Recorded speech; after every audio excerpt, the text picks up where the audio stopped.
Son las 7:30 de la tarde, una hora menos en las Islas Canarias. Sean bienvenidos todos a la red de Acción Abierta aquí en el Toro Televisión, donde ya estamos listos para contarles, opinarles, enmarcarles y hacer que ustedes se empapen a conciencia de los temas del día, que hoy baja el día revuelto y repleto de noticias.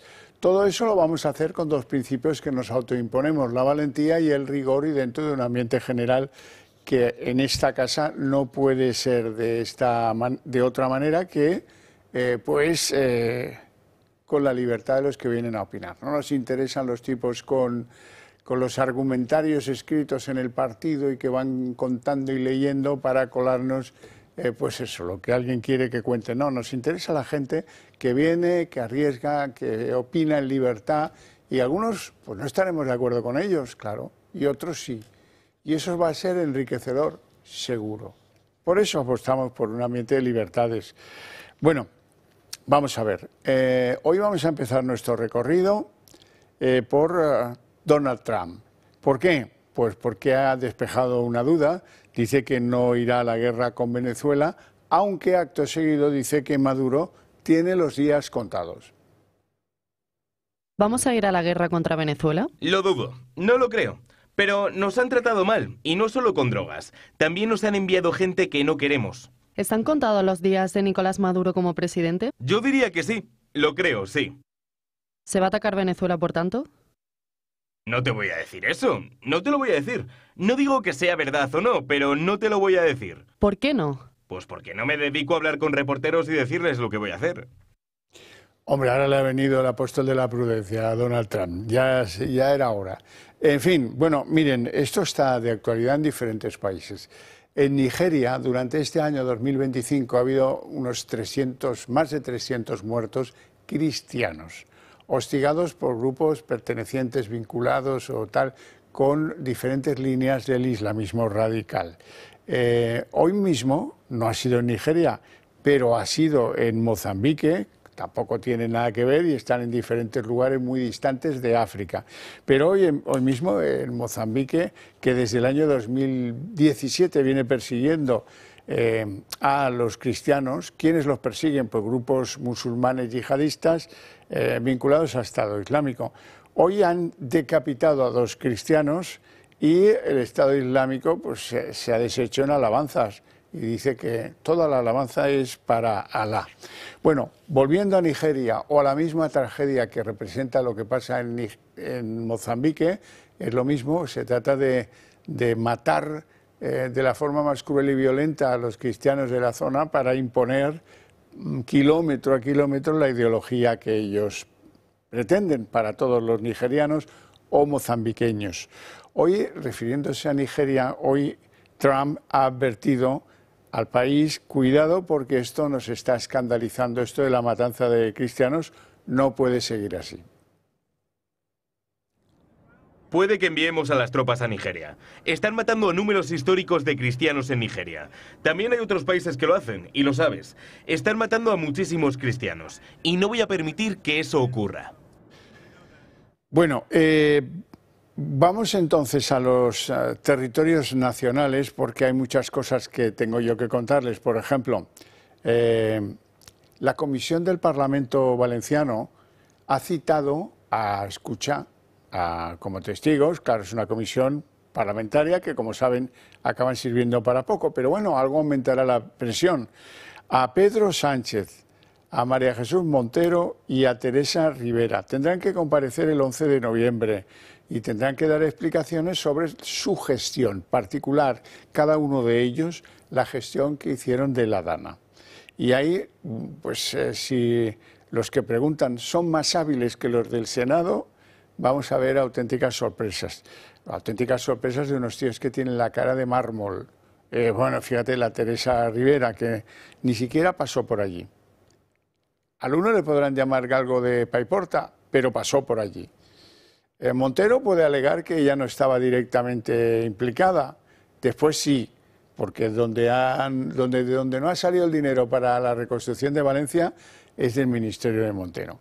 Pero bueno, el día además de presidir esa reunión en el búnker de la Moncloa, a la que por cierto la señora Montero no convocó a ningún técnico y se limitó a llamar gente del PSOE que fueran y obedecieran, pues claro, entonces ya va a ser más interesante. Pero bueno, ya iremos viendo. Vamos a hablar de dos asuntos, de política exterior que me tienen verdaderamente molesto. Por un lado, que el ministro Álvarez reconociera el dolor e injusticia de los españoles con los pueblos originarios de México en tiempos de la conquista, y por otro lado lo del Sáhara Occidental en el Consejo de Seguridad de Naciones Unidas. ¿Con quién mejor que con don José Manuel García Margallo, que fue ministro de Asuntos Exteriores y es un gran conocedor de la política exterior? Buenas tardes, ministro, ¿cómo estamos? Gracias por atendernos. Buenas tardes, Javier. Vamos a ver, lo primero, ¿estaba Álvarez obligado a hacer lo que hizo el otro día? Vamos a ver, Javier, un ministro de Exteriores que tiene el honor de representar a su país en el exterior y que sea el que reconozca, según él, un error histórico con absoluto desconocimiento de lo que ya ha pasado, es absolutamente inconcebible. No solo, insisto, como error histórico, es decir, Álvarez debía saber, no estoy seguro de que lo sepa, lo que pasó en la conquista de México. Son datos que no los digo yo, los dice Hugh Thomas o cualquiera que haya estudiado lo que allí ocurrió. Hernán Cortés llega a Veracruz con menos de 600 hombres y con 16 caballos. Y se enfrenta a un imperio, el imperio azteca, que tenía 6 millones de habitantes. Solo Tenochtitlan, la capital, tenía en aquel momento entre 150.000 y 200.000 habitantes. Londres, 60.000. Es imposible que con esa fuerza, insisto, con menos de 550 hombres, hubiese derrotado un imperio si no hubiese sido por el apoyo explícito de los pueblos que estaban hartos del dominio azteca. Y hay una noche, que es la noche triste de Otumba, cuando Hernán Cortés se retira de Tenochtitlan con las tropas que le quedaban derrotado, en que hubiese sido extraordinariamente fácil aplastarle si no hubiese sido por el apoyo de sus aliados. Segundo lugar, si se compara lo que España hizo en México y, si quiere, en Hispanoamérica, con lo que hicieron las otras metrópolis europeas, la comparación en nuestro favor es absoluto. A mí, que me gusta mucho el derecho internacional, recuerdo que fue en Burgos, los reyes de Burgos de 1512, y Cortés llega a Veracruz en 1529 y a Tenochtitlan en 1521, que reconocen que los indígenas tienen los mismos derechos y obligaciones que cualquier otro súbdito de la corona. Algo no equiparable en ninguna otra, en ningún otro episodio semejante. Estaba haciendo la cuenta, hace un poco hay como 20 ciudades en este momento de raíz profundamente hispánica virreinal que son patrimonio de la humanidad de acuerdo con la UNESCO, y hay que darse una vuelta por allí para ver lo que hicimos allí. Y desde un punto de vista humano, en Estados Unidos no se planteó el mestizaje simplemente porque no dejaron vivir. Es decir, la población mexica en estos momentos, mexicana en estos momentos, es un producto de la conjunción entre hispanos y mexicanos. El primer mestizo es Hernán Cortés, es algo conocido, hijo de Hernán Cortés y la Malinche. Y lo que representa España, y es decir, México no existía cuando nosotros llegamos. Y que sea esta señora Sheinbaum la que nos exija que pidamos perdón y que un ministro de Asuntos Exteriores se pliegue a pedir perdón, insisto, no solo es un error histórico, es un error de futuro. Es decir, en un mundo que va a estar dividido entre lo que Putin llama estados civilizacionales, La comunidad iberoamericana solamente puede tener peso en el mundo si une esfuerzos, y eso no se hace separando y rescatando agravios que difícilmente existieron. Hombre, claro que hubo enfrentamientos, pero es que juzgar con los criterios de 2024 lo que pasó en 1519 es completamente absurdo. Por otra parte, ¿qué querían que hiciesen 600 hombres? Bueno, pues cuando se enfrentaron a ellos, se enfrentaron, punto.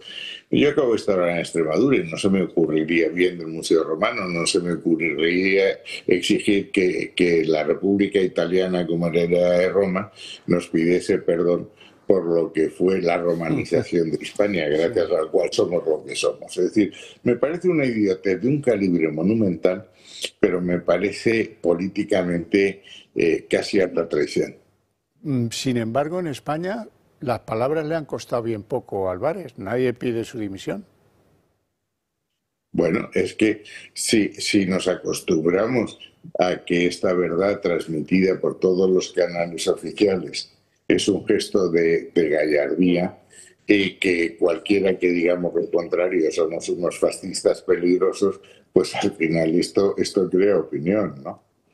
Desde luego. Y también quería hablar con usted de la decisión del Consejo de Seguridad de Naciones Unidas, que no tendría por qué haberse producido, de vincularse o de aconsejar o de decir que les parecería bien el plan de que el Sáhara Occidental fuera un territorio soberanía de Marruecos con cierta autonomía como una base para solucionar un conflicto en el que la ONU estaba por otros criterios.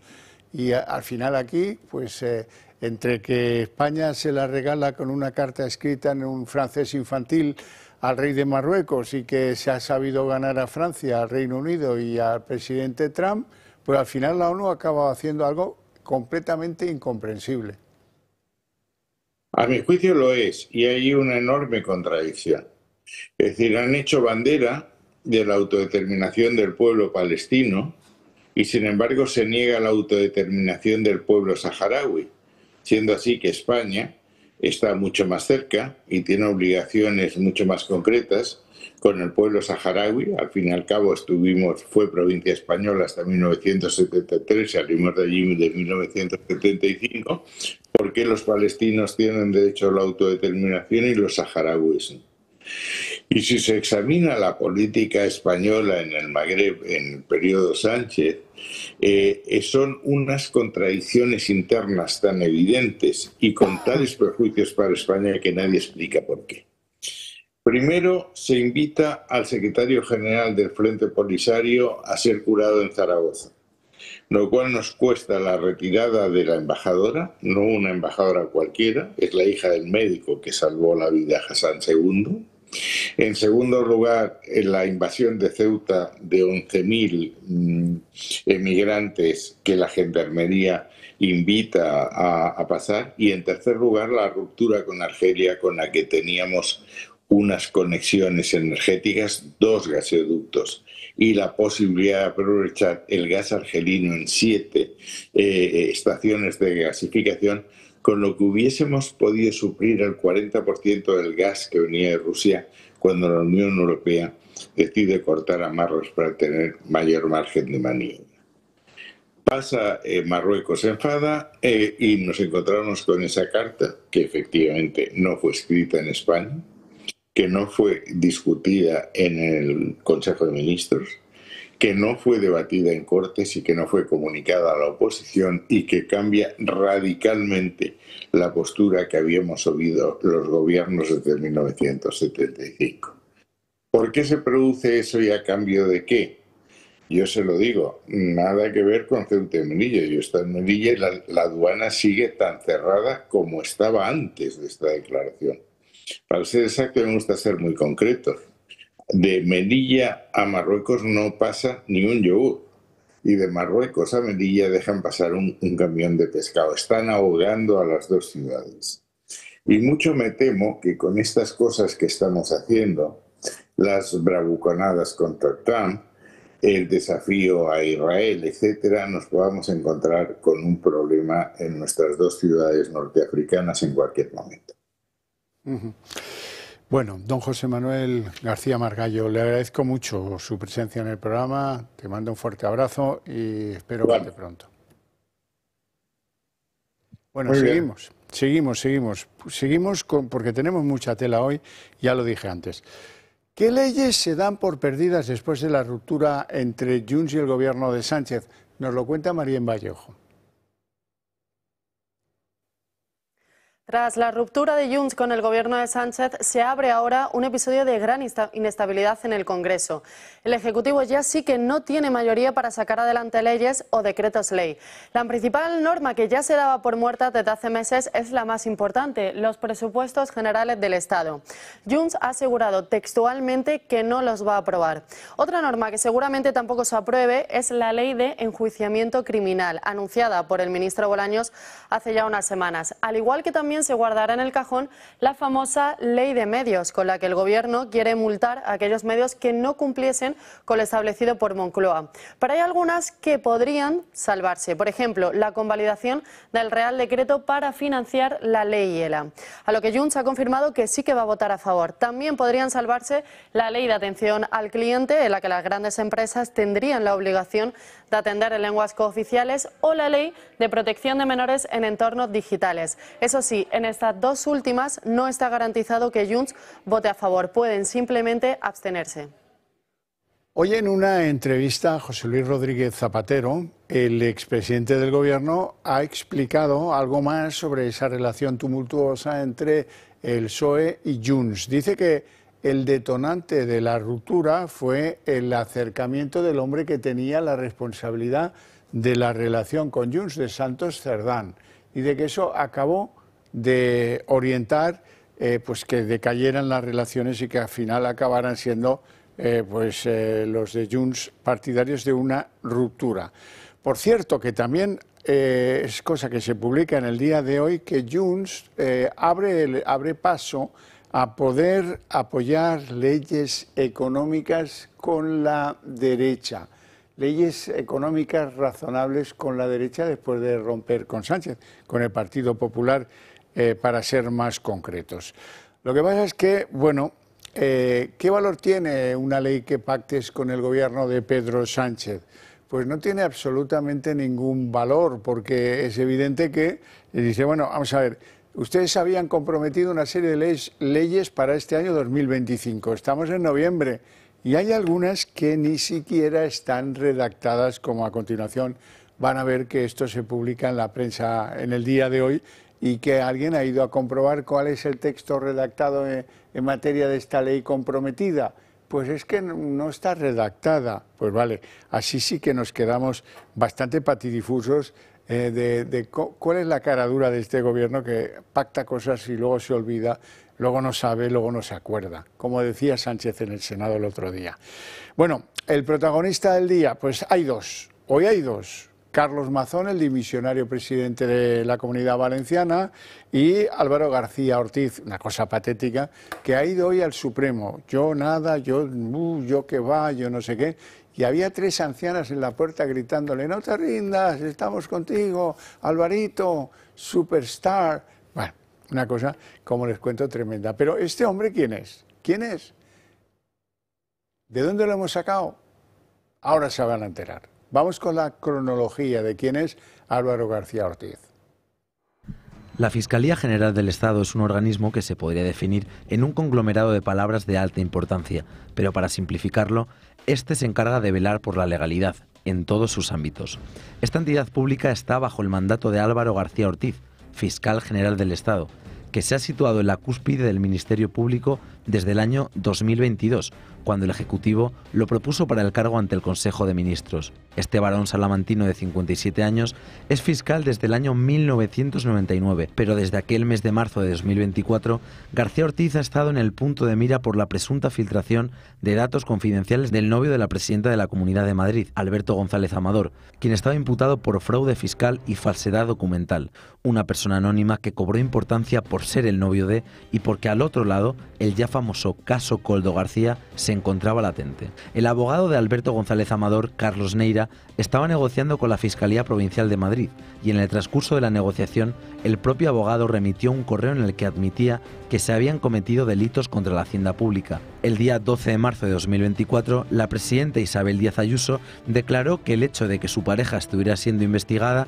no tenía nada que ver con la Comunidad de Madrid y en esta línea achacó a la Fiscalía General del Estado ser partícipe de una operación de persecución política y al mismo tiempo de opacar casos graves de irregularidades que se relacionaban con el Ejecutivo. En esta línea del tiempo, Álvaro García Ortiz, fiscal general del Estado, ordenó a la Oficina de Comunicación de la Fiscalía General emitir una nota de prensa oficial para aclarar la verdad de los hechos. En esa nota no se citaba expresamente el correo del abogado Neira y se mencionaban datos que solo podían provenir de ese mensaje, una difusión que no tenía consentimiento por ninguna de las partes para difundirlo, atentando así contra su deber de confidencialidad. Y así fue. Una gran cantidad de medios de comunicación se hicieron eco de información con datos personales de un ciudadano en el marco de una conversación privada. Asimismo, el novio de Ayuso se querelló contra el fiscal general del Estado por revelación de secretos y fue instruida por el juez Ángel Hurtado. Según un informe publicado por la UCO, en consecuencia con esta investigación, se ha comprobado que en el teléfono móvil del fiscal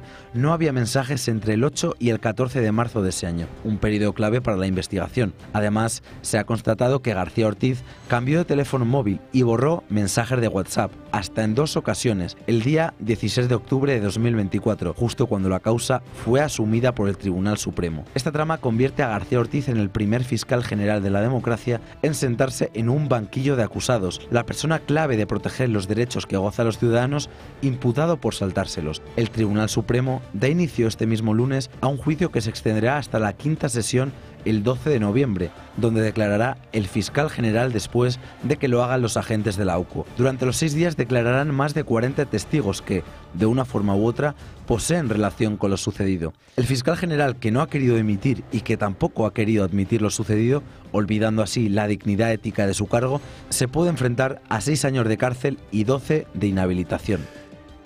Y ahora, como esto se llama la redacción abierta, vamos con una última hora y es una remodelación de los portavoces en el Congreso del partido Vox, el partido de Santiago Abascal. Han decidido pues que sale como portavoz adjunto del grupo parlamentario de Vox Javier Ortega Smith, que sin embargo continuará en el ayuntamiento y continuará presidiendo una comisión en el Congreso, cosa que ya hacía, y eso sí, dejará de ser portavoz adjunto. ¿Quién le va a sustituir? Es un dato importante. Pues el hasta ahora portavoz de vivienda de Vox, Carlos H. Quero, es diputado por Málaga. Bien, pues ese será el nuevo portavoz adjunto del grupo parlamentario en el Congreso del partido de Abascal. Bien, y a continuación vamos a hablar de que el Gobierno está haciendo todo lo contrario de lo que ustedes podían imaginar. El Gobierno está ahora congelando las ayudas a las mujeres violadas. Sí. Siempre es que son así estos. No te puedes fiar. Ya desde tiempos de Rubalcaba, si te giras, te la clava. Ese era un eslogan que pululaba en tiempos de Rubalcaba, y Rubalcaba era un señor de palabra comparado con los de Sánchez. Eso también es cierto. Vamos a verlo.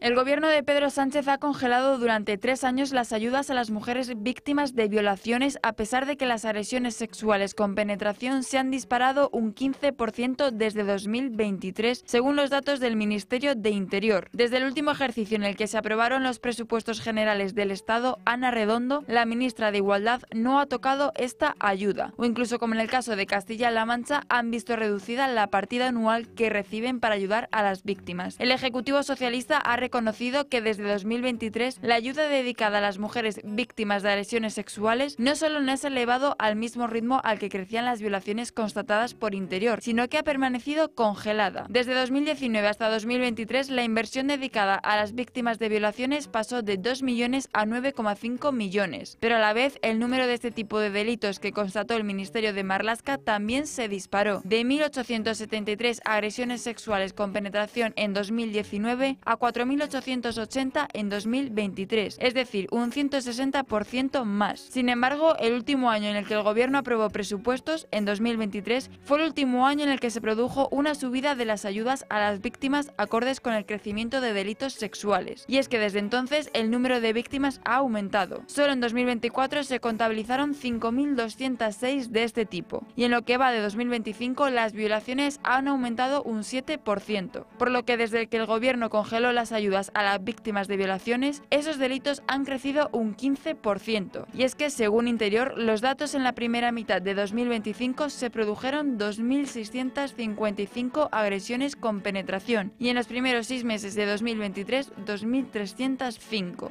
Algo está claro, los casos de agresiones sexuales crecen y el Gobierno socialista, que tanto alardea de la defensa y protección a la mujer, lleva 3 años sin aumentar las ayudas a aquellas víctimas de violaciones. Nos vamos a ir a publicidad, pero antes permitidme que os haga un recordatorio de lo necesaria que es vuestra ayuda, vuestro apoyo al Club de Amigos del Toro Televisión.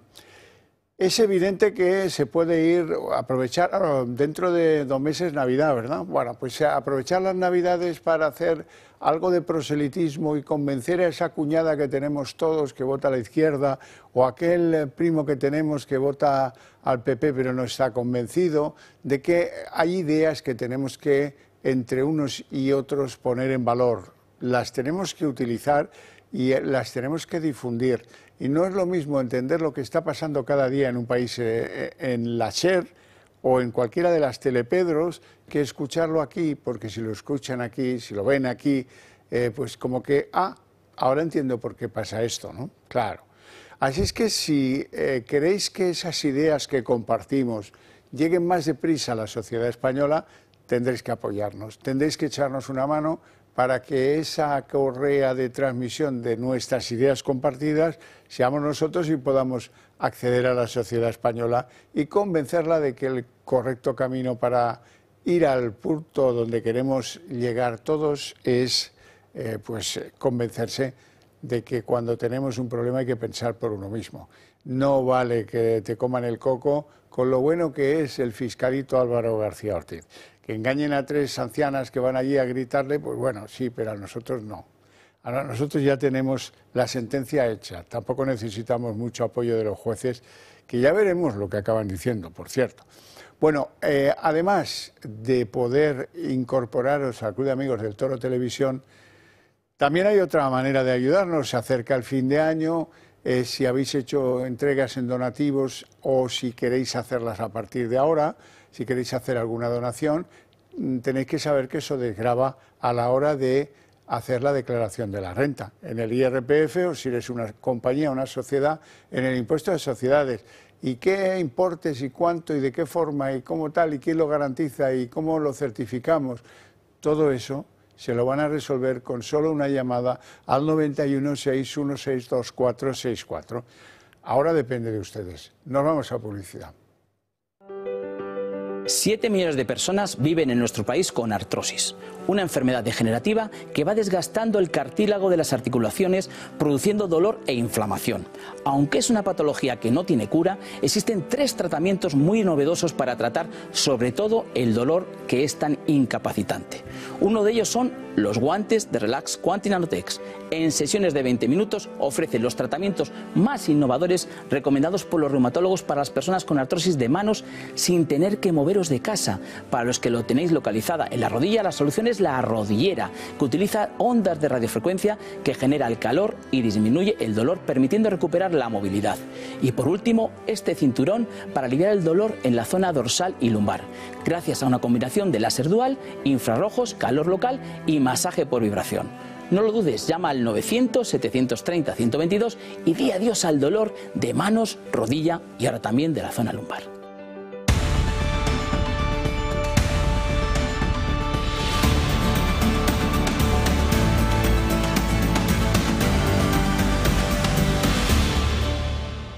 Las 8:02 jóvenes minutos, momento en el que abrimos nuestra mesa de análisis político. Hoy nuestros invitados son don Julián Salcedo. ¿Cómo estamos? Muy buenas tardes. Doctor en Ciencias Económicas, abogado especialista en asuntos inmobiliarios, Por cierto, ha visto lo de la Sareb, ¿no? Qué vergüenza. Sí. Y además, secretario del Club Liberal Español. Casi todo es una vergüenza, don Javier. 16.000 millones que pagaremos usted y yo. Sí. De unos funcionarios que no han vendido nada. Ni las chapas han vendido. Bah. Don Alberto Serrano, muy buenas tardes. Feliz lunes. Se lo quería perder usted. Hombre, ¿no? Baja entero y revuelto. Vamos a recorrer. Abogado especialista en asuntos administrativos, en derecho administrativo, escritor, expolítico, en fin, y un montón de cosas más. Vamos con uno de los dos personajes del día, o tres, según se mire. Uno es el pasado, es Mazón. Otro es el presente, Álvaro García Ortiz. Y hay uno tercero que será el futuro, que es Ángel Víctor Torres. Vamos a empezar por el pasado y luego vamos cogiendo carrerilla. Mazón a las 9 salía y decía, me voy, no aguanto más, esto es insufrible, mi familia, yo, tal, no sé qué, pum, pum, pum. Bueno, y después de 20 minutos de discurso se marcha y la gente se pregunta, oye, este no ha dicho ni mu de que vaya a dimitir, pero ¿esto cómo es esto? A ver,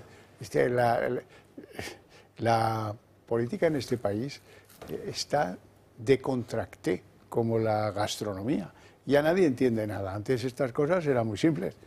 He entregado mi carta de dimisión irrevocable. Bueno, ya está. Bueno, 6 horas después, 6, ha entregado la carta firmada. Y ya ahora se le puede considerar dimisionario.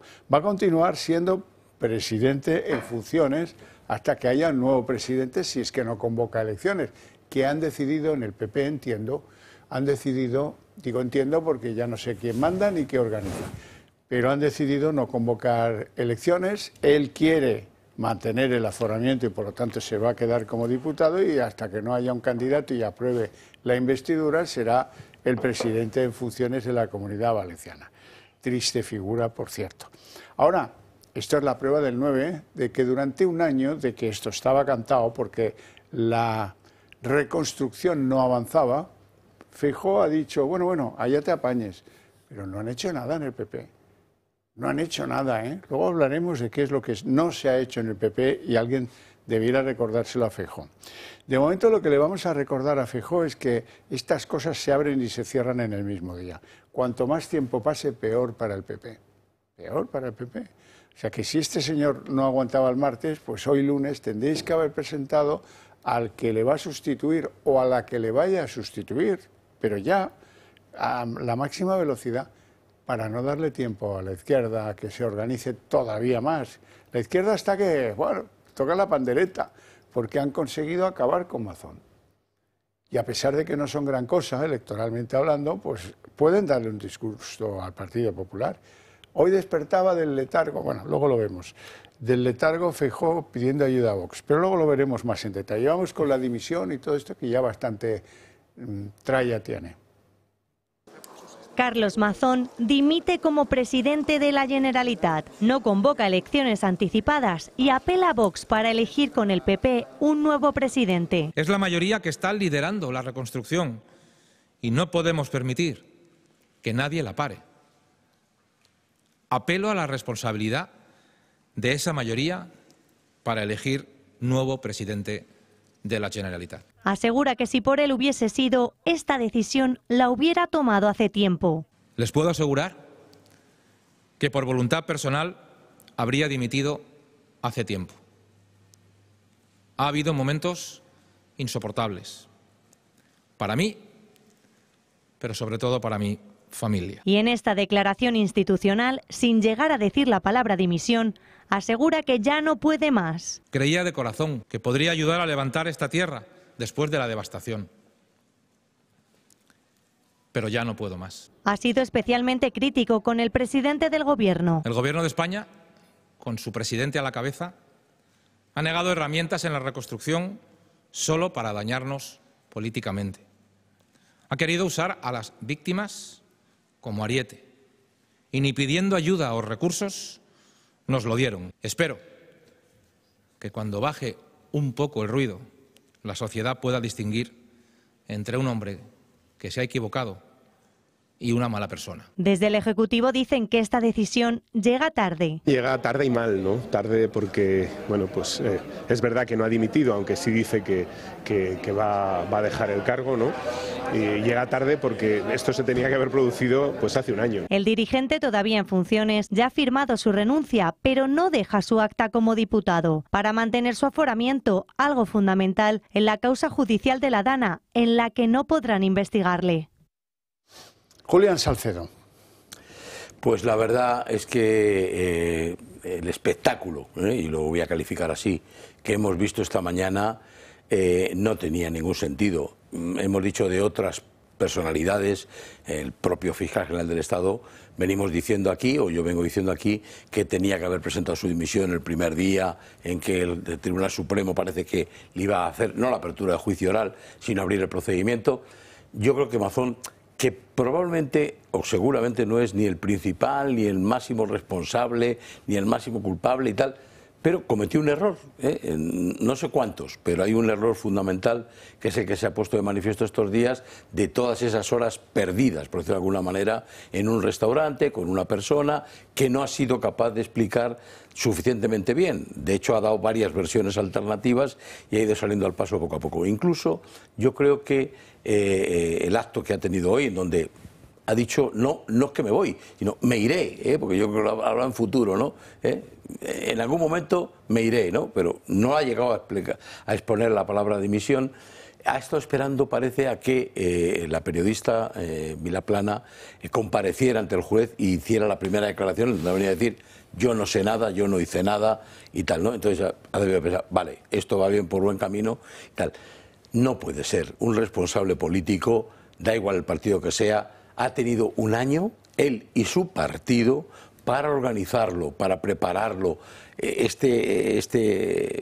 digamos, declaraciones que ha tenido, y hacerlo bien, hacerlo en consecuencia. No sé qué es lo que tenía que haber dicho, ¿no? Pero claro, luego ha dicho, dice, si hubiera sido por mí, hubiera dimitido.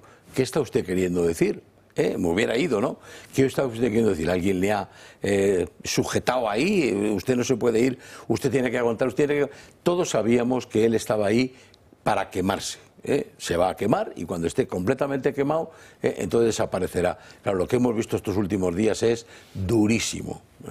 Alberto. Sí, yo voy a tratar de condensar todas mis ideas sobre este acto que es el principal de hoy en día. En primer lugar, no me gusta la manera de despedirse de Mazón. Yo creo que cuando tú te vas de un sitio tienes que, en primer lugar, manifestar que es un honor haber estado allí, dar las gracias a todos tus colaboradores, pedir perdón por tus errores y punto y final. Y luego ya generar una serie de derivadas en relación con eludir su responsabilidad política, que yo creo que no era el día ni era el momento. Eso por un lado. En segundo lugar, en cuanto al tiempo, pues ¿qué sentido tiene un año después de haber dimitido? Pues me lo ha dicho una persona del PP esta mañana, y no es que iban mal las encuestas.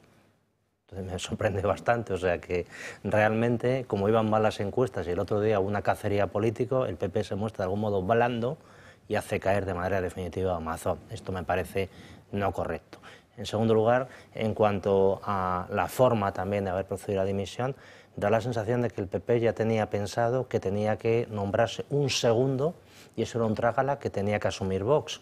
Es decir, tratan Vox como si fuera una especie de filial.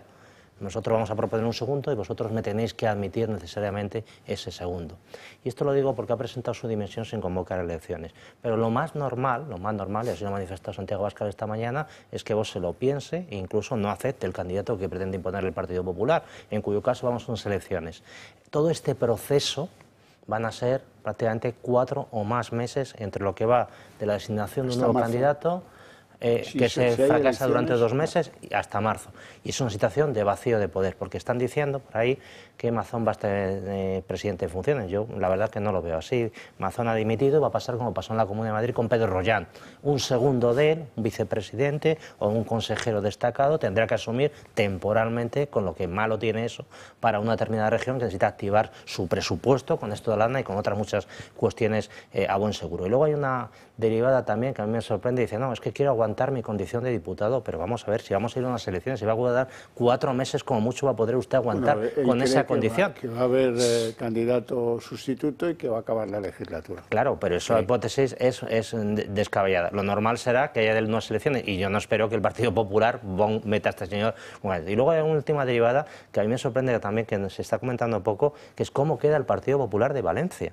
Porque claro, no se ha hablado aquí de nada, pero este señor sigue siendo el presidente del Partido Popular de Valencia. Y ahora mismo, por lo que a mí me consta, entre familias del PP valenciano se matan, literalmente, porque hay odios ahí africanos.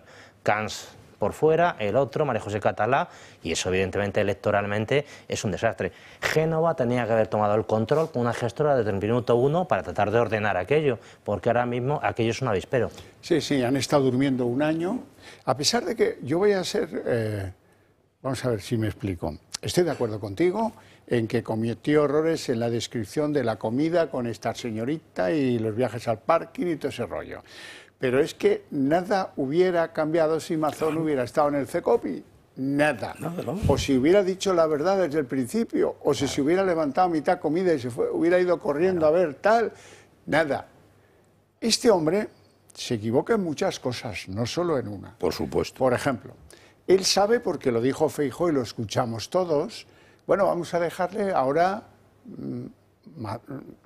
Carlos, ahora tienes que liderar la reconstrucción de Valencia. Ha pasado un año y la reconstrucción no se ha hecho. Es un desastre. Bueno, chico, también hay queja. Yo me quejo también de Feijóo, que tendría que haber cogido a Mazón de la mano con la carabina y haberse ido a la FLA y decirle a los del FLA, oye, necesito 9.000 ya. Y las obras del barranco se hubieran hecho y la gente hubiera percibido que la Generalitat, diferente que el gobierno central, sí se estaba comprometiendo. Se han comprometido en unos 4 o 5.000 millones, mucho más, para que la gente considere que Mazón pudo haberla cagado, pero ha reconstruido el territorio. No lo ha hecho, pues se han desentendido de él en su propio partido. ¿Cuántas iniciativas ha llevado el Partido Popular al juzgado diciendo, quiero que imputéis a Teresa Rivera, quiero que imputéis a la otra? Ninguna. Y luego otro error cometido por este fenómeno de la política, que es Carlos Mazón. ¿Os acordáis cuando abrazaba al presidente del gobierno? Gracias, presidente. Sí. Gracias, presidente. Ahora dice que lo hacía porque creía que así iba a llegar el dinero más deprisa. ¡Pardillo! ¿No te has enterado de cómo funciona la izquierda en este país? Ni idea tienes de cómo van. Buscaba una paz valenciana, Xavier, eso es lo que buscaba. Oye, aquí paz y después gloria, todos en nuestro sitio. Hay que... Claro. En fin. Y encima le ponen a la ministra que nadie sabe que lo es, a Diana Morán, que lo tenía a huevo para haber salido reelegido si hubiera hecho los deberes. Pero se ha dedicado al... si se le ha marchado al general Gans Pampols, se le ha ido de gata. Me voy porque aquí con estos no hago nada. Chico, pues ahora aguantar la vela. Vamos a eso tan interesante. Feijóo, que decía hoy, con el dimitido en el lecho funerario, que bueno, que espera de la responsabilidad de Vox para una investidura rápida. Y luego sale Abascal y dice que con él no han hablado de nada. Vamos con Feijóo primero. La prioridad es la comunidad valenciana, sus pueblos, su gente, su futuro. Por eso pido a los partidos que sostienen al gobierno autonómico que estén a la altura, que faciliten cuanto antes la elección de un nuevo presidente, que actúen con la responsabilidad que merece el pueblo valenciano. Hoy ha presentado la dimisión un compañero que ha reconocido equivocaciones que habrán marcado su vida para siempre, pero que también ha sufrido una cacería política y personal que debemos denunciar con toda intensidad, porque no es un asesino. ¿Y cuántos viajes ha hecho Feijóo a apoyar la reconstrucción de la mano de Mazón? No parece, ¿verdad? No parece. Le han dejado un agujero negro allí y a ver qué tal sales de esta, bonito. Y si acaso te hablamos luego o no te ajuntamos, como decían los niños antes. ¿no? Sí, Xavier, yo lo veo ridículo, esa mentalidad que se delician algunos en determinadas tertulias y tal, de que si este señor a las 3 de la tarde se pone un gorro de bombero, un chaleco al frente, ahí todo fenomenal y no hubiera habido ningún muerto. Vamos a ver, esto es absolutamente absurdo. Este señor tiene, el error que ha cometido es, y lo hemos visto, tener un gobierno, una designación de consejeros que no estaban al nivel. Y precisamente por eso se produjo esas dudas, vacilaciones y esa actitud errática que provocó el único error que realmente cometieron, que es no avisar a la población civil de lo que podía venir. Cierto es que se está ahora mismo en tela de juicio si tenían o no la información adecuada para proporcionarse al ciudadano y a qué hora. Pero, por otro lado, claro, dicen, este señor que se ha demostrado que el gobierno que ha designado no tenía un nivel alto de competencia, tenía capacidad para reconstruir Valencia. Ya anticipamos que no lo creíamos, porque no solamente es una cuestión de dinero, en la administración hay que movilizar los recursos públicos. Es decir, yo siempre cuento lo mismo, para que aparezca un señor con una carretilla y empiece la obra, primeramente pueden pasar 8 meses de papeleo de intenso. Necesitas gente adecuada para movilizar esos recursos previos y formar todos esos expedientes que requieren la movilización de recursos administrativos. ¿Este señor lo iba a hacer? Yo entiendo que no era la persona adecuada porque ya partía de un gobierno, digamos... handicapado. Exactamente. Por eso no me parecía la persona adecuada. Por eso yo creo que tenía que haber dimitido de manera inmediata. Y esto último de Feijóo... Pero bueno, pero tú recuerdas a Feijóo diciendo, vamos a dejarle que administre, perfecto, a ver si sale le puede del dar hoyo, un margen, claro que sí. Si sale del mar, y estuvo bien, le ayudó para salir del hoyo, para que los valencianos recuperasen lo razonable de sus vidas anteriores. Feijóo no le ha ayudado. No, Feijóo no ha aportado absolutamente nada que nosotros sepamos, ni ha colaborado con este señor, le ha dejado su suerte. El Partido Popular se ha desentendido. De Valencia la ha dejado en manos de Mazón. Porque lo veía quemado desde el principio, como bien ha dicho don Julián. Bueno, pues entonces, ¿de qué nos sorprendemos ahora? Decías tú que están a la greña. ¿Quiénes están a la greña para suceder a este hombre al frente de la Generalitat Valenciana? Pues hay 3. Por un lado está Pérez Llorca, que es el propuesto por el propio Mazón, que esto pues puede que sea o no. Está Monpó, el que manda ahora mismo en la Diputación de Valencia, que es, por así decirlo, el candidato del partido, y María José Català, que es la alcaldesa de Valencia. Y hay un cuarto, don Xavier, señor Camps, que está también con la pala. El señor Camps tiene menos posibilidades de ser presidente de la Generalitat que yo, que no me presento. Así te lo digo. Entonces, María José Català, la alcaldesa de Valencia, tremendo lío. Lío y algarabía que decía... ¿Quién era el que lo decía? Mariano, ¿cómo era? Mariano Rajoy se llamaba, ¿no? Sí, Rajoy. Qué rápido sí. Nos hemos olvidado de él. Bueno, líos y algarabías. Quitar a la alcaldesa, es abrir un melón en la alcaldía para llevarla a la Generalitat, que es la persona más conocida de los 3, pero esto es muy complicado. Además, pues lo que pasa siempre en estos casos, como no eres diputado, no te puedes presentar a ser sustituto, con lo cual es muy difícil que te nombren si has sido el sustituto, tienen que ponerte en listas el día que toque elecciones, en fin, todo muy complicado. Y todo muy puesto de cara para Pérez Llorca, que es el último de las 3 fotografías, el que está más a su derecha. Ese podría ser el elegido, aunque, pues quién sabe, ¿verdad? Las cosas son complicadas. Bueno, yo voy a demostrar, si me lo permitís, que no tengo ni la menor idea de política, ¿no? Que no sé de qué va esto. ¿Por qué digo? Porque yo creo que en la situación que se ha producido, después de lo que ya hemos hablado, de que este señor tenía que haber dimitido y no lo hizo, por unas u otras razones, que no ha tenido apoyo del Partido Popular, me refiero de lo que es la Ejecutiva Confederal, el órgano de dirección, tenía que haber estado todo el Partido Popular, todo volcado en Valencia. A lo mejor no hubieran conseguido nada, pero por lo menos hubieran lanzado un mensaje de unidad y de ayuda, de apoyo. Toda la estructura que tiene aquí en Génova, desde Juan Bravo en economía hasta cualquiera de todos ellos, allí no sé para qué, pero claro, la cuestión es a ver si vamos a dar la impresión de que no es autonomía Valencia y que hay injerencia pero si es que la catástrofe ha sido de tal magnitud que cualquier ayuda son pocas. Por tanto, todo el mundo lo hubiera comprendido. Claro, lo que pasa es que eso significaba mojarse, comprometerse. Si le damos nuestro apoyo o aparecemos en la foto al lado de Mazón, pues joder, pues va a parecer que nosotros también hemos tenido alguna cosa. No, ha sido él. Perdóname un segundito solo que voy a creer. Entonces yo lo que creo es que esto, sea cualquiera de los tres, Català, Monpó o Pere Llorca o cualquier otro más que haya, es más de lo mismo. Van a cebarse con ellos. La izquierda, las víctimas, todo el mundo se va a cebar con ellos, porque son la continuidad. Y repito, de ahí que yo no entienda nada de política.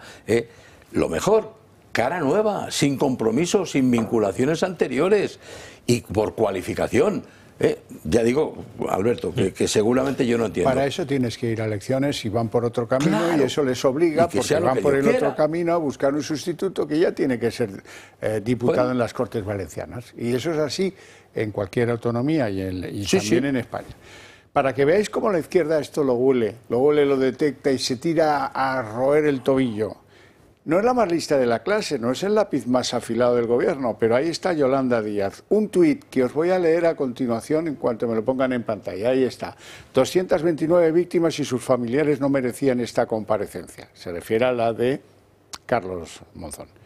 Bien, ¿qué dice más? No merecían este presidente y no merecen a un Feijóo que ha sido incapaz de liderar cuando más le necesitaban. Pero si es normal, pues claro, Xavier, si es del normal. libro. Yo veo la primera intervención que he hecho. El PP lo ha hecho esto porque está mal electoralmente. Y yo creo que le sale peor. El tiro sale por la culata en este caso. Esa es la nefasta gestión. Alto, teniendo un año de tiempo. Teniendo un año de tiempo. Para engrasar esto con Vox, para perfilar quién, para hacerle una campaña de imagen, para que le conozcan los ciudadanos. Nada de nada. Vamos a hacer una pausa de publicidad y continuamos dentro de 2 minutos.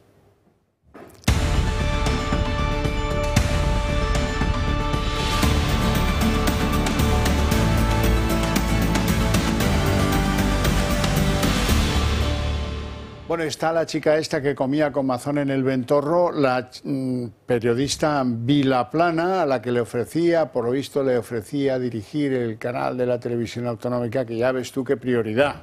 Ya ves tú qué prioridad. Hombre, si está hablando para quedar con ella, pues es mucho más prioritario. Ahora, para dirigir el canal que llevaba cerrado y que ha sido una bestia, como todos los canales autonómicos, de comerse el dinero público y de no servir para nada más que para atender las pretensiones de Chimo Puig, y probablemente luego lo que pretendía Mazón es que cubriera la suya, ya me dirás para qué. Bueno, la chica Vilaplana ha estado hoy en el juzgado, dice que rota, dice que ha pedido el ticket de su coche en el parking, ya veremos si se lo dan, y que a Mazón le entregaban papeles al principio de la comida, antes de empezar, y que lo vio firmar algunos de esos papeles. Pues ya está. Espero que no le cause más problemas a Maribel Vilaplana. Sí, Xavier, igual que nos hemos metido con Mazón con su gestión, que esta señora vaya al juzgado, honestamente no lo entiendo, porque ella sería testigo de ¿qué? De un delito. ¿Qué delito es este? El del señor Mazón. Mazón no ha cometido ningún delito, por lo menos en mi opinión. Mazón ha podido hacer una mala gestión, pero para cometer un delito tenía que estar entre sus competencias y responsabilidades, mandar esos famosos correos, mensajes, etcétera, y comunicarse con la población, cosa que no era el caso porque tenía ya un consejero responsable o un coordinador de seguridad. So pena de que cualquier cosa que pase a nivel autonómico, a nivel nacional, el último responsable penal sea el propio presidente del gobierno. Yo no le veo a este señor, eso sí, también lo he comentado, con ningún tipo de responsabilidad penal, y tampoco la jueza, porque si no, hubiera concedido y hubiera dictado el correspondiente auto y hubiera elevado los autos al Tribunal Superior de Justicia. Por tanto, yo esta declaración no la entiendo. ¿Y testigo de qué? Y lo único que ha testificado, que yo creo que está claro desde el minuto 1, es que Mazón no estaba incomunicado. Como no puede ser de otra manera. Un presidente de una comunidad autónoma tiene escolta y está en la puerta y está perfectamente comunicado. Efectivamente. Pero vamos a ver, pedirle el parking a esta chica de hace un año. Bueno, eso es absurdo por la jueza, entre otras cosas porque el parking tendrá informatizado todo eso. Razonable, no razonable. No razonable, me refiero. Voy a dar otra muestra de que no tengo ni idea, pero lo voy a decir. Vamos a ver, esta señorita o señorita no tiene ninguna culpa, por supuesto, nada más que estaba en el lugar equivocado, con la persona equivocada y el tiempo equivocado. ¿Por qué? Porque lo que parece demostrado es que en algún momento de esa comida ella recibió, se lo enseñara o no a Mazón, o los dos, sí, supongo, recibían información de que estaban ocurriendo cosas graves. Y si Mazón, en este caso como presidente de la comunidad autónoma, no tuvo los reflejos suficientes para decir levantamos la comida y nos vamos ahora mismo, ella tenía que haberle dicho, don Carlos, señor Mazón, Carlos, vamos a terminar la comida ahora mismo. No era su obligación. Lo sé, no era su obligación. Pero Xavier, no hay que dejar de hablar también. Vamos a ver que nos estamos liando y tenemos mucho tajo todavía. Marina Naila nos va a contar todos aquellos que tendrían que estar en un juzgado sometidos a lo mismo que ha estado sometido Mazón y que por la impericia del PP, por la falta de lo que hay que tener, pues nadie se ha atrevido a llevar a un tribunal de justicia, desde Sánchez a la Teresa Rivera, a María Jesús Montero, que estaba en el búnker de Moncloa organizando no sé qué historias, y a todos los que, como Marlaska, que pudo haber enviado más efectivos, no lo quisieron hacer. Carlos Mazón ha dimitido como presidente de la Generalitat Valenciana. Su salida, que llega tarde, responde a su nula coordinación ante el desastre, su respuesta tardía y las innumerables lagunas sobre lo que hizo aquel día. Pero aquí no hay un único culpable. Otros cargos que pretenden pasar desapercibidos también gestionaron la Dana de manera cuestionable. Y su falta de liderazgo, previsión o decisiones provocaron un cúmulo de negligencias y la muerte de 229 personas. Empezando por el presidente del Gobierno, Pedro Sánchez, no declaró el estado de alarma, no asumió un mando único y dejó que la Generalitat y los municipios se enfrentaran solos a un desastre que requería liderazgo inmediato. Y recordemos su frase de si necesitan ayuda, que la pidan. La exvicepresidenta y exministra para la Transición Ecológica, Teresa Rivera, fue la que paralizó en 2021 las obras para encauzar el Barranco del Pollo, porque no eran compatibles con el proyecto ecológico de la Ley de la Huerta de Valencia. Recordemos que en esa cuenca desprotegida murió el grueso de las 229 víctimas. Además, no visitó la tragedia y de ella dependían directamente la EMET, que falló en sus predicciones, y la Confederación Hidrográfica del Júcar, que no alertó de la crecida. María Jesús Montero, vicepresidenta del Gobierno, con Sánchez en la India, convocó una reunión en el búnker de Moncloa, solo con políticos socialistas, sin técnicos, en la que no se acordó la movilización de la UME. El ministro del Interior, Fernando Grande Marlaska, se saltó la ley que le obligaba a tomar el mando ante la Dana y retrasó la primera ayuda a las víctimas. La ministra de Defensa, Margarita Robles, también retrasó la movilización de la UME y los militares cercanos, contribuyendo así también a los retrasos en las ayudas a las víctimas. Estos 6 cargos son los de mayor responsabilidad, pero la crisis fue sistémica. La Comisión de Investigación de la Dana ha citado a más de 80 personas, entre políticos y técnicos, para esclarecer todas las responsabilidades. Alberto Serrano, ¿sabes lo que se me ha olvidado? Sí. Poneros a Abascal respondiendo a Feijóo cuando dice que Vox tendría que hacer exhibición de responsabilidad para tener una investidura rápida.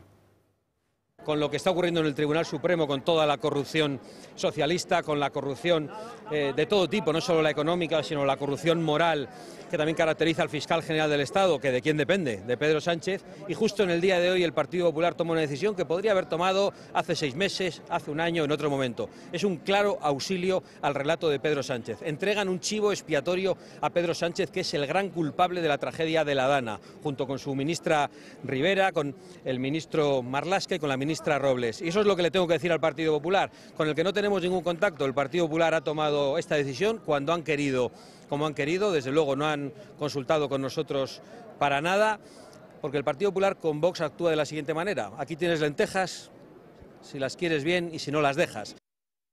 Esto es lo que hemos estado comentando. Bueno, vamos con el segundo protagonista, el pasado, Mazón, el presente, el fiscal, y el futuro, Ángel Víctor Torres. Vamos con el presente. Hoy era el día en el que empezaba el juicio. Las cuestiones previas al juicio, pedir la nulidad, arremeter de forma durísima contra el instructor, no entiendo yo que vayan a funcionar, porque todo eso ya ha pasado por varios tribunales. La verdad es que eso no tal. Y ha habido un fiscal que ha dicho lo mismo que ya tenía dicho ante el instructor. A mí me dijeron que el fiscal general no podía esperar y me sacaron por la noche del campo del Atleti donde estaba viendo un partido de Champions y aquí estoy pasándole documentos al fiscalote. Un fiscalote que se enfrenta a penas de 3-6 años de cárcel y de 13 años de inhabilitación. Con semblante serio, así ha llegado Álvaro García Ortiz al Tribunal Supremo. Es la primera vez en la historia que un fiscal general se sienta en el banquillo y la expectación era máxima. Sin embargo, García Ortiz lo ha negado todo. Dice no ser responsable del delito de revelación de secretos que se le imputa. Señor García Ortiz, ¿ha oído los hechos de punibles que son objeto del presente juicio oral? ¿Se considera autor responsable de los delitos que se le imputan? No.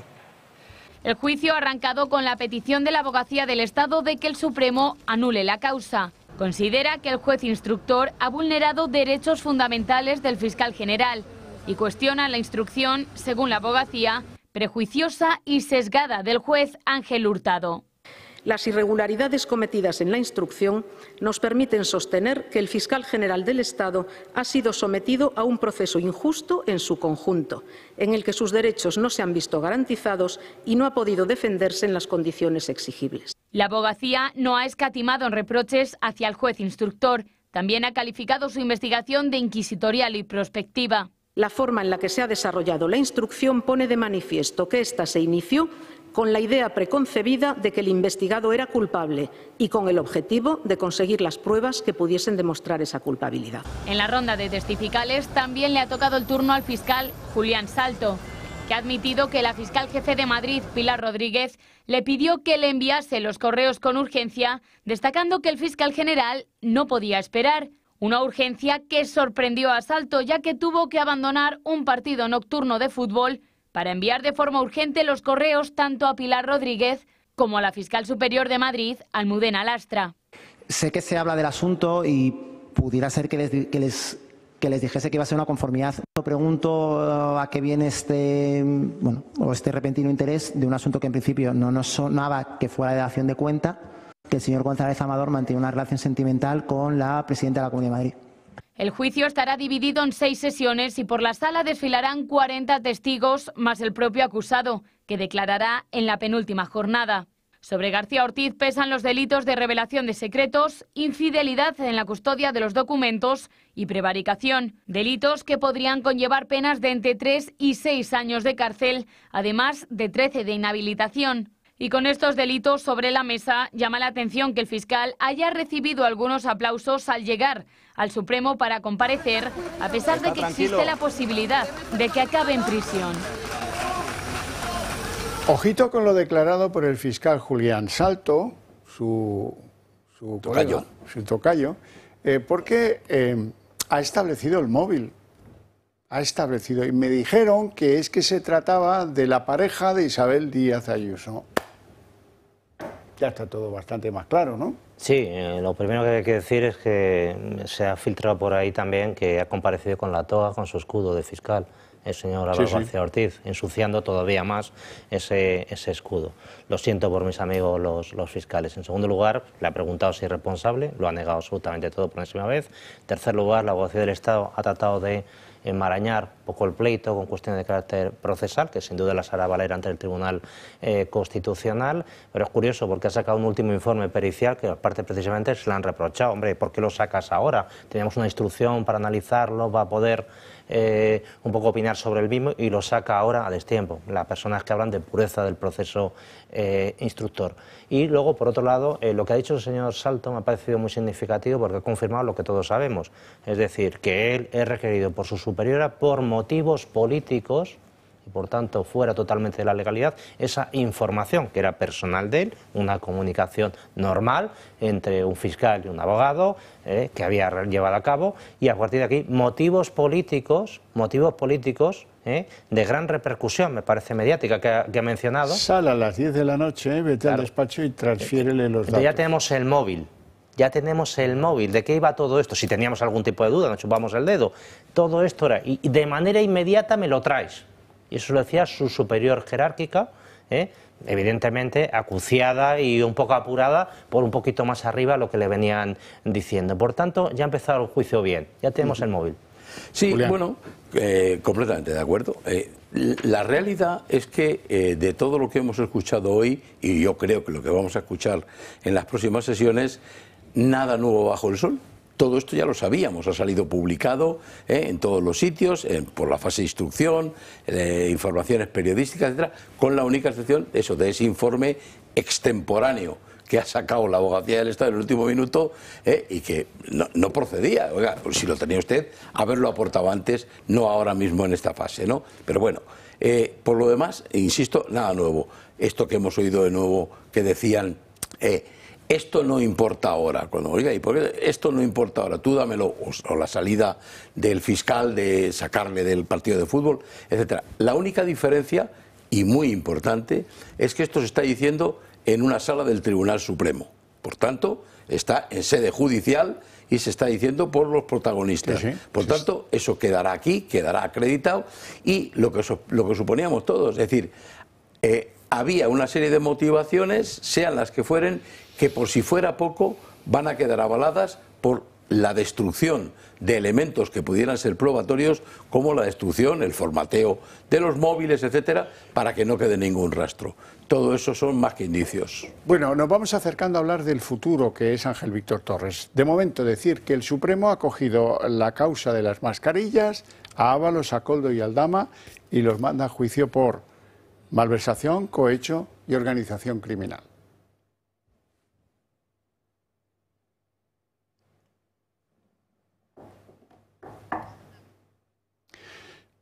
Bueno, vamos a esperar a ver si... Venga, adelante.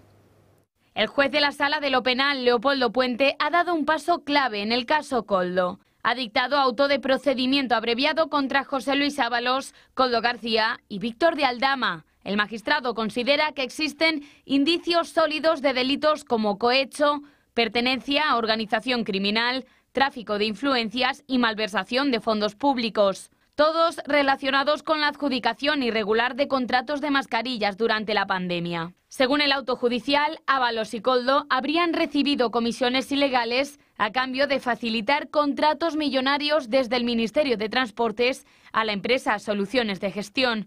Detrás de esos pagos, presuntamente, estaba Víctor de Aldama, el empresario que actuaba como intermediario entre la compañía y altos cargos del Ministerio. El magistrado habla incluso de una organización con vocación de permanencia, una red que habría operado durante años y extendido sus tentáculos a distintas áreas del poder público. El juez también apunta a otros favores personales, como la contratación de la pareja de Ábalos, Jessica Rodríguez, en una empresa pública. El auto detalla que Rodríguez cobraba un sueldo sin acudir a trabajar, algo que podría constituir otro delito de malversación. Con esta resolución, el juez Puente separa esta parte del caso, centrada en los contratos de mascarillas y otros favores personales, de la investigación que sigue abierta por comisiones a cambio de obras públicas del Ministerio de Transportes. Recordemos que por estos hechos el pasado junio el juez ya envió a prisión provisional a Santor Cerdán por su presunta implicación en la trama. Además, el informe de la UCO sobre Ángel Víctor Torres detalla la gran influencia que tenía el ministro dentro de la trama. En el informe se detallan conversaciones que revelan que el ministro reclamó pagos cuando era presidente de Canarias para la empresa Soluciones de Gestión, unos pagos que superaban los 11 millones y que Torres ordenó pagar tan solo 8 días después de que mediara Koldo García. Ahora, con este informe sobre la mesa, el juez decidirá si imputa o no al ministro Ángel Víctor Torres. La UCO también está ultimando el informe sobre la presidenta del Congreso, Francina Armengol, y en pocos días lo remitirá al juez de la Audiencia Nacional. Un informe que podría marcar un punto de inflexión en la situación judicial del PSOE y del propio gobierno de Pedro Sánchez. Aquí hay información cruzada entre Ángel Víctor Torres y Koldo, que ya la conocen porque no es nada nuevo, pero que es muy relevante. Ángel Víctor Torres le escribe a Koldo: tranquilo, que yo ya estoy al tanto de ver cómo hay que hacer la cosa económica de las mascarillas estas de Soluciones de Gestión, que eran una filfa, porque lo que no dice nadie es que esas mascarillas sería igual delito. ¿Hay tráfico de influencias o no lo hay? ¿Hay fraude o no lo hay? Pero aquí es que esas mascarillas, los propios que las compraron las tuvieron que descartar porque eran inútiles para cualquier protección con el COVID. Hay otro interesantísimo apunte de lo que la UCO detectó de Ángel Víctor Torres. Dice, te va a llamar mi hombre de la sanidad, Antonio, ¿cómo se llama? Olivera, que ya las mascarillas están validadas y que ya está para entrar en orden de pago. Estoy encima de tu pago, antes lo han visto. Ese es el mismo correo. Luego Koldo, que se impacienta, oye, que me dicen estos que todavía no tienen nada. Y se lo dice al presidente de la comunidad. ¿Visto qué puñetas es? ¿Qué cueva de ladrones han convertido este país? Ah, bueno, luego hay un hecho relevante que también descubre la UCO, pero que es más interesante. Se reúnen a cenar en el Jayalay, le cuenta Ángel Víctor Torres a Koldo. Le dice que no va a venir Francina. Ah, es que Francina, Ángel Víctor y Ábalos tenían una relación muy sospechosa. En Baleares también se compraron mascarillas full. Bueno, y después de salir, esto fue un 15 de julio de esa cena en Madrid, le escribe a Koldo y le dice, el asunto está desbloqueado. ¿Qué bloqueaba el asunto? Le dice Ángel Víctor, tranquilo, vete abriendo el champán, que lo tuyo está a punto de llegar. Bueno, pues chico, no sé, el jefe de Los Sopranos no se permitía esta ligereza. Sí, Xavier, tenemos por un lado a Ábalos, a Aldama y a Koldo imputados por las mascarillas por una trama. Y esa misma organización se dirigía a diferentes regiones.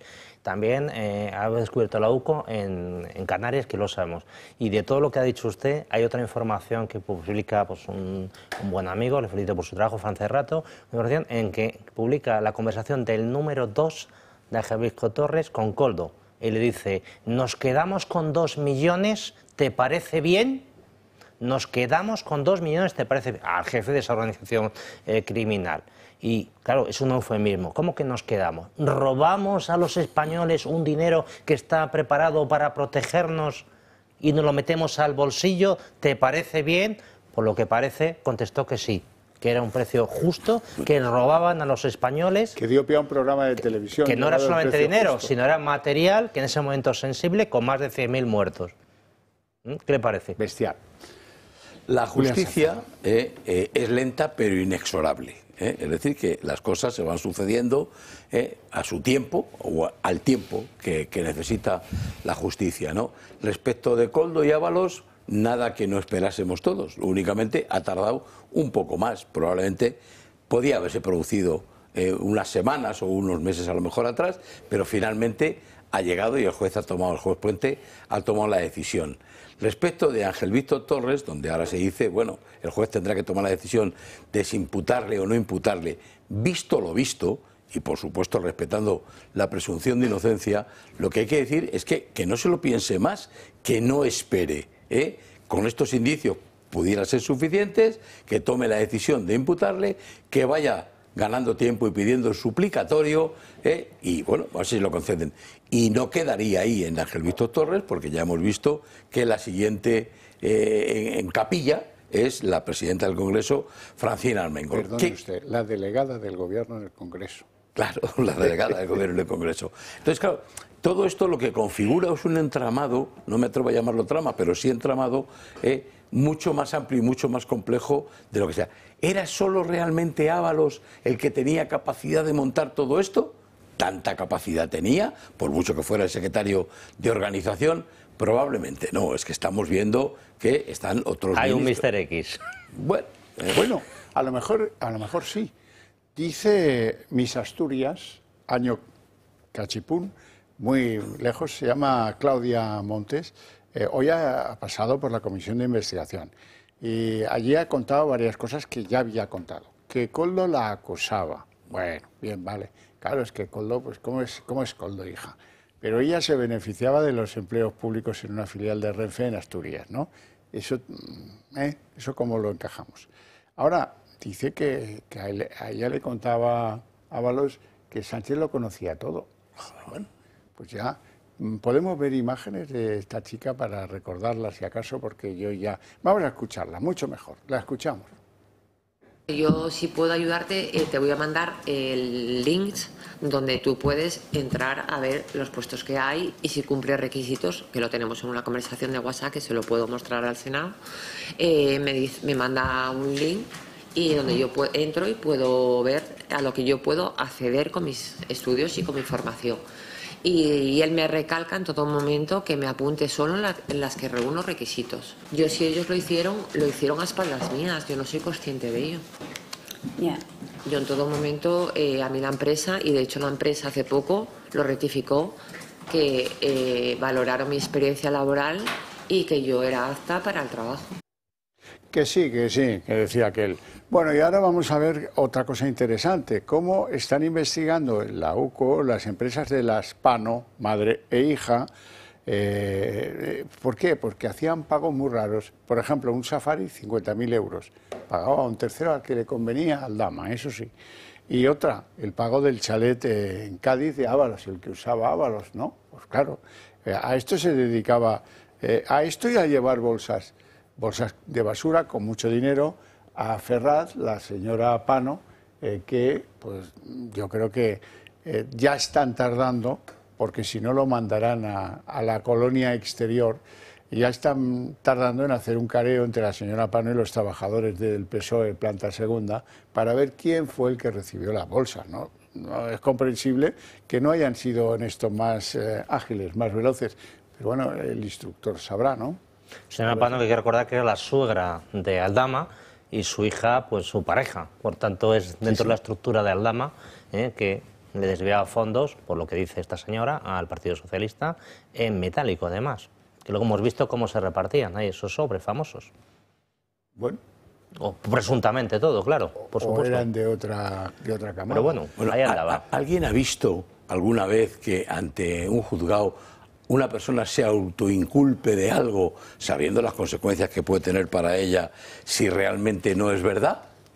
Yo no lo he visto nunca, ¿no? Entonces, hay que darle por lo menos esa credibilidad. Ella ha asumido el riesgo autoinculpándose de las cosas. 3 veces. Claro, notario, claro, instructor, claro, y Audiencia Nacional. Claro, es posible que también esté buscando algún tipo de defensa o algún tipo de pacto con la Fiscalía, porque si ahora están investigando esas cuentas, estos 50.000 euros de un Safari, pues bueno, más vale colaborar, ¿no? Pero esa liquidez que tenía el Partido Socialista en metálico, no sabemos que viniera de otra persona, no sabemos que los afiliados pagaran en metálico y tal, lo único que sabemos es que llegaba de esta señora. Y que tenían unas obras amañadas con unas constructoras. Bien, eso ya es el fondo del asunto, pero el caso que ahí depositaba el dinero y luego ya hemos visto un dinero parecido, no sé si sería el mismo, porque el dinero fungible, sustituible, pero luego va chistorra bien. Terminará como termine, ¿verdad? Pero las cosas que hemos conocido del descontrol contable, económico, financiero que tenía el gerente del Partido Socialista, que por cierto es la misma persona hoy que desempeña la presidencia de ENUSA, la empresa nacional del uranio, a mí me parece gravísimo. Control no existía ninguno. Entonces, o una de dos, o no tenían medios o no tenía capacidad el gerente para gestionar una organización de ese tamaño, o hacía la vista gorda. Sí, sí. Qué pena todo, ¿eh? No tenemos tiempo para más. Si acaso para que yo agradezca a mis contertulios su presencia y sobre todo sus opiniones, y a vosotros vuestra atención y vuestra paciencia. Eso sí, hay premio. A la vuelta de publicidad, el día en 30 minutos.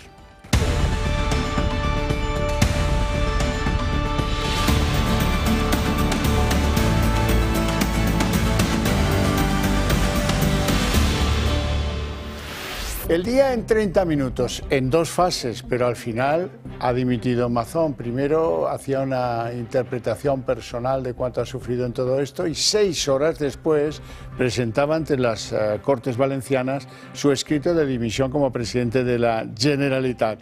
El líder del PP no aclara quién le va a sustituir ni los plazos de su dimisión. Avanza que acudirá, eso sí, a una consulta médica y que parará unos días su actividad, aunque Mazón siga siendo presidente en funciones hasta la investidura de su sustituto. Mazón rechaza convocar elecciones y va a seguir como diputado y, por tanto, como aforado. El Partido Popular allí en la Comunidad Valenciana no cuenta con los apoyos necesarios para apoyar ese relevo, con lo cual el apoyo de los 13 diputados de Vox va a ser fundamental. Hoy Santiago Abascal ha asegurado que hasta el momento no ha habido contactos y no sabe, por el momento no puede confirmar ni desvelar qué harán esos 13 diputados de Vox, si apoyarán o no a ese candidato de Carlos Mazón. Con lo que está ocurriendo en el Tribunal Supremo, con toda la corrupción socialista. Y justo en el día de hoy el Partido Popular toma una decisión que podría haber tomado hace 6 meses, hace un año, en otro momento. Es un claro auxilio al relato de Pedro Sánchez. Que no tenemos ningún contacto, el Partido Popular ha tomado esta decisión cuando han querido, como han querido, desde luego no han consultado con nosotros para nada, porque el Partido Popular con Vox actúa de la siguiente manera. Aquí tienes lentejas, si las quieres bien y si no las dejas. Bueno, Mazón no podía más, dice que no podía más, mucho sufrimiento para él, para su familia, y ha presentado su dimisión de forma desordenada. ¿Cómo desordenado ha sido el procedimiento de su partido, que ha tenido un año para tener más o menos prevista una solución o para haberla discutido, si acaso, con el que permitió la investidura de Mazón, por cierto, con Vox, o con el que le aprobó los presupuestos hace mucho menos tiempo? Todo ello nos lleva a un punto en el que no conocemos siquiera quién propone el Partido Popular para sustituir a Carlos Mazón. Eso sí, sabemos que el hasta ahora presidente de la Generalitat le comunicó al líder del PP, Alberto Núñez Feijóo, su voluntad de causar baja, de dimitir el jueves 30 de octubre, según fuentes de la Dirección Nacional del Partido Popular.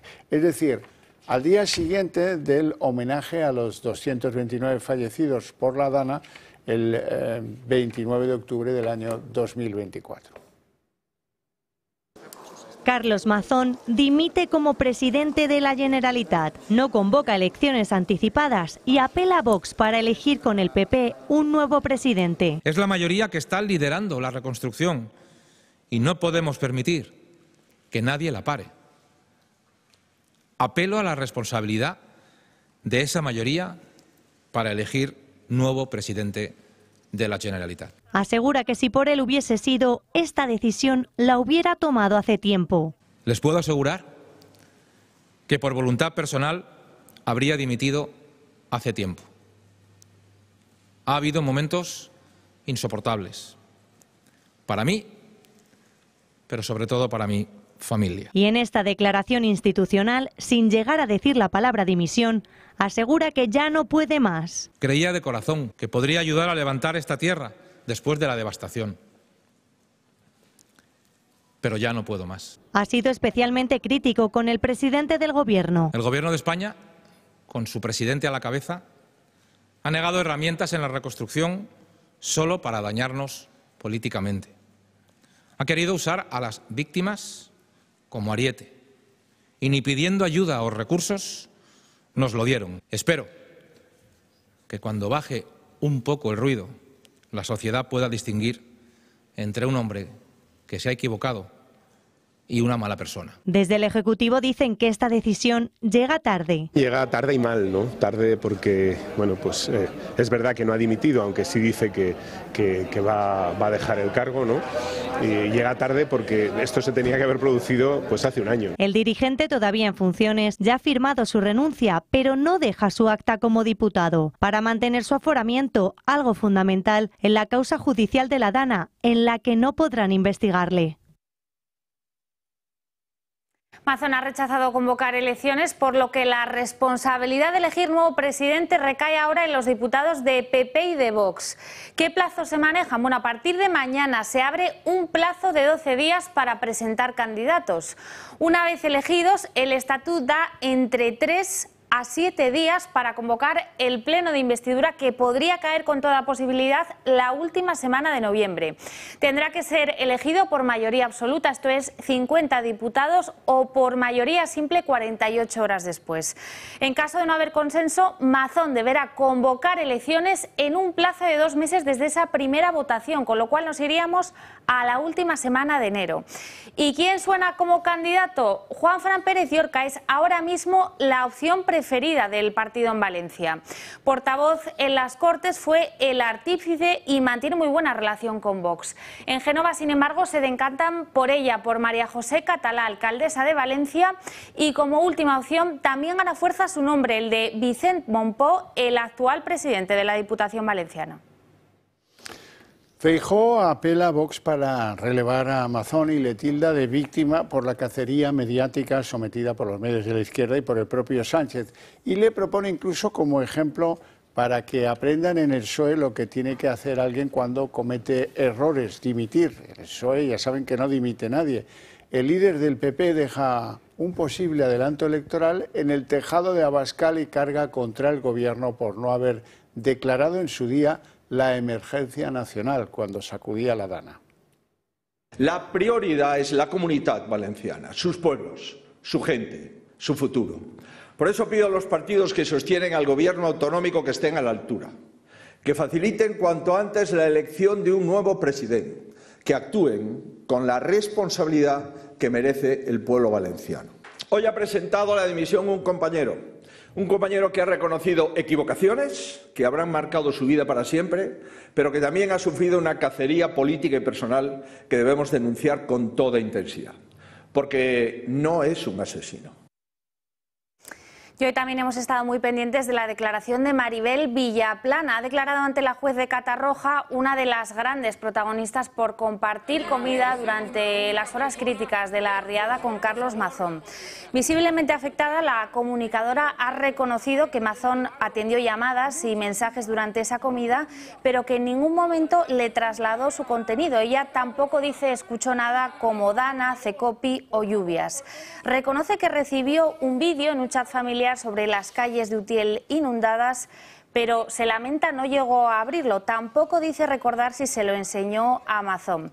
Maribel ha asegurado que de momento no puede cumplir con ese requerimiento de la juez de entregarle el ticket del parking para corroborar la hora a la que se separaron. Dice, sin embargo, que pagó con tarjeta y que está dispuesta a que la empresa gestora del aparcamiento pueda dar todos los detalles de ese pago. Bueno, y Carlos Mazón es solo una de las piezas del puzzle del desastre de ese día fatídico del 29 de octubre, que ha pagado con su responsabilidad mientras otros se han ido de rositas.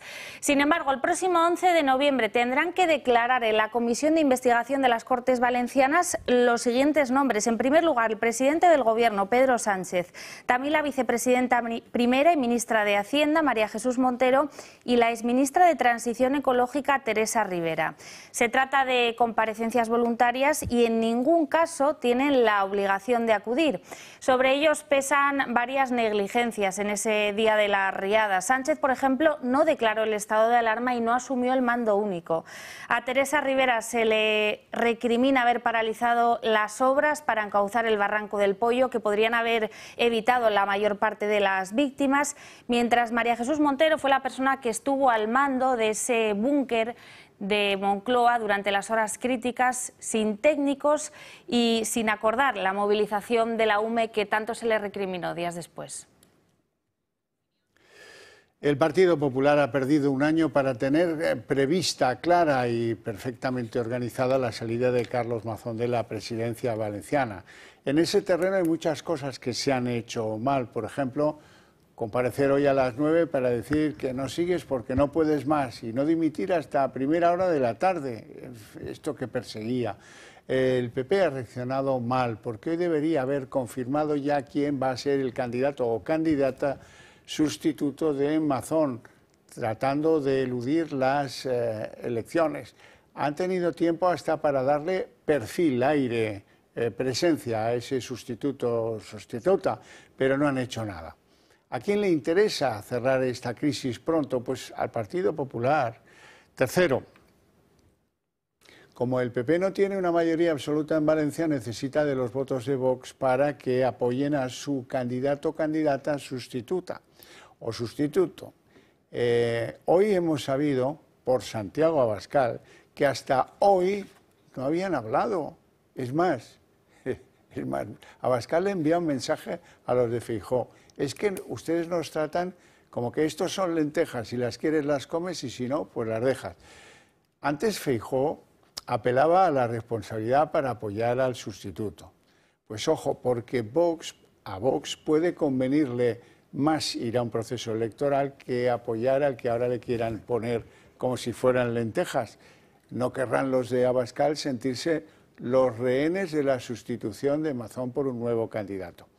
¿Es sensato lidiar con ese toro sin haber hablado antes con Vox? Parece que el PP ha vivido la crisis de Mazón como si estuvieran comiendo todos en el Ventorro, bien lejos de donde cae la lluvia. ¿Cómo van los tiempos? Pues ya saben, el PP debe designar candidato en 12 días, luego hay un plazo de 3 o 4 días para convocar pleno. Si no hay investidura, 2 meses para negociar pactos, a ver si surgieran, y si no, convocatoria automática de elecciones en 54 días. Eso nos pone a mediados de marzo. Bueno, y otro de los escenarios de la noticia es el Tribunal Supremo, cuyo juez Leopoldo Puente ha ordenado el procesamiento de Koldo, de Ábalos y de Víctor de Aldama por los contratos irregulares de mascarillas durante la pandemia. Recordarán que fue la causa que abrió el caso Koldo y por el que ahora también se va a enjuiciar los pagos a Jessica y a Ábalos y el presunto enchufe en 2 empresas públicas, a Jessica y a Claudia. La UCO señala ahora además a Ángel Víctor Torres por reclamar pagos para la trama durante su etapa como presidente canario.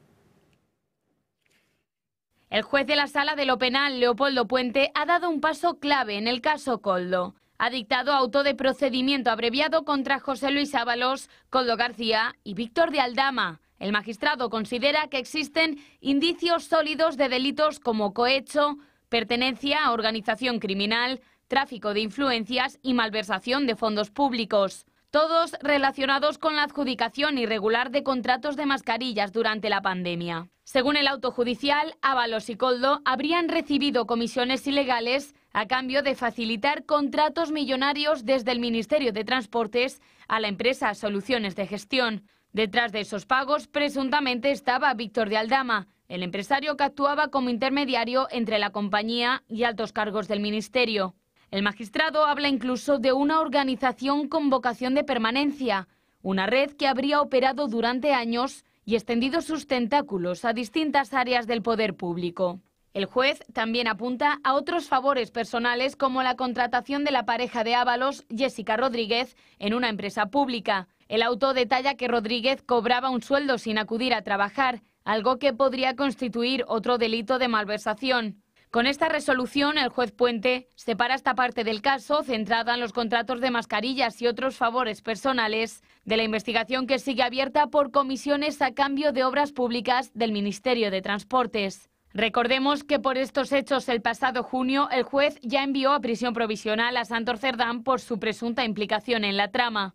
Además, el informe de la UCO sobre Ángel Víctor Torres detalla la gran influencia que tenía el ministro dentro de la trama. En el informe se detallan conversaciones que revelan que el ministro reclamó pagos cuando era presidente de Canarias para la empresa Soluciones de Gestión, unos pagos que superaban los 11 millones y que Torres ordenó pagar tan solo 8 días después de que mediara Koldo García. Ahora, con este informe sobre la mesa, el juez decidirá si imputa o no al ministro Ángel Víctor Torres. La UCO también está ultimando el informe sobre la presidenta del Congreso, Francina Armengol, y en pocos días lo remitirá al juez de la Audiencia Nacional. Un informe que podría marcar un punto de inflexión en la situación judicial del PSOE y del propio gobierno de Pedro Sánchez. Bueno, Miss Asturias ha declarado en el Senado que Ábalos le dijo que Sánchez conocía hasta los más mínimos detalles de la corrupción. Claudia Montes, que así se llama, es una de las mujeres a las que José Luis Ábalos favoreció. Ayudó a encontrar trabajo, en este caso en una filial de Renfe que dependía del ministro y que se llama Logirail. Ahora dice doña Claudia Montes que el exministro ya le advirtió que sufriría represalias si se atrevía a denunciar presuntos amaños en una filial de Renfe. Creo que le dijo el gobierno irá a por ti. Yo, si puedo ayudarte, te voy a mandar el link donde tú puedes entrar a ver los puestos que hay y si cumple requisitos, que lo tenemos en una conversación de WhatsApp que se lo puedo mostrar al Senado. Me manda un link y donde yo entro y puedo ver a lo que yo puedo acceder con mis estudios y con mi formación. y él me recalca en todo momento que me apunte solo en las que reúno requisitos. Yo, si ellos lo hicieron a espaldas mías, yo no soy consciente de ello. Yo en todo momento, a mí la empresa, y de hecho la empresa hace poco lo rectificó, que valoraron mi experiencia laboral y que yo era apta para el trabajo. Y hoy también el Supremo ha arrancado el juicio contra el fiscal general del Estado, que, como era de esperar, ha cargado contra la instrucción y ha negado ser autor del delito de revelación de secretos que se le imputa. En ese juicio también han declarado personas clave, como por ejemplo la fiscal provincial casi imputada, Pilar Rodríguez, número 2 del fiscal general del Estado, que ha cargado contra las invectivas, ha dicho, de Isabel Díaz Ayuso. Con semblante serio, así ha llegado Álvaro García Ortiz al Tribunal Supremo. Es la primera vez en la historia que un fiscal general se sienta en el banquillo y la expectación era máxima. Sin embargo, García Ortiz lo ha negado todo. Dice no ser responsable del delito de revelación de secretos que se le imputa. El juicio ha arrancado con la petición de la Abogacía del Estado de que el Supremo anule la causa. Considera que el juez instructor ha vulnerado derechos fundamentales del fiscal general y cuestiona la instrucción, según la abogacía, prejuiciosa y sesgada del juez Ángel Hurtado.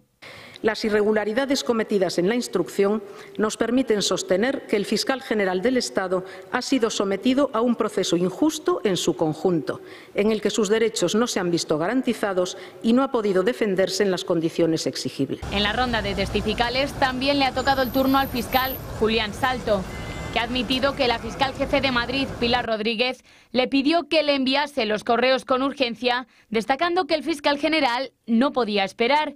Una urgencia que sorprendió a Salto, ya que tuvo que abandonar un partido nocturno de fútbol para enviar de forma urgente los correos tanto a Pilar Rodríguez como a la fiscal superior de Madrid, Almudena Lastra. Sé que se habla del asunto y pudiera ser que les dijese que iba a ser una conformidad. Pregunto a qué viene este repentino interés de un asunto que en principio no nos sonaba que fuera de dación de cuenta, que el señor González Amador mantiene una relación sentimental con la presidenta de la Comunidad de Madrid. El juicio estará dividido en 6 sesiones y por la sala desfilarán 40 testigos más el propio acusado, que declarará en la penúltima jornada. Sobre García Ortiz pesan los delitos de revelación de secretos, infidelidad en la custodia de los documentos y prevaricación, delitos que podrían conllevar penas de entre 3 y 6 años de cárcel, además de 13 de inhabilitación. Y con estos delitos sobre la mesa, llama la atención que el fiscal haya recibido algunos aplausos al llegar al Supremo para comparecer, a pesar de que existe la posibilidad de que acabe en prisión.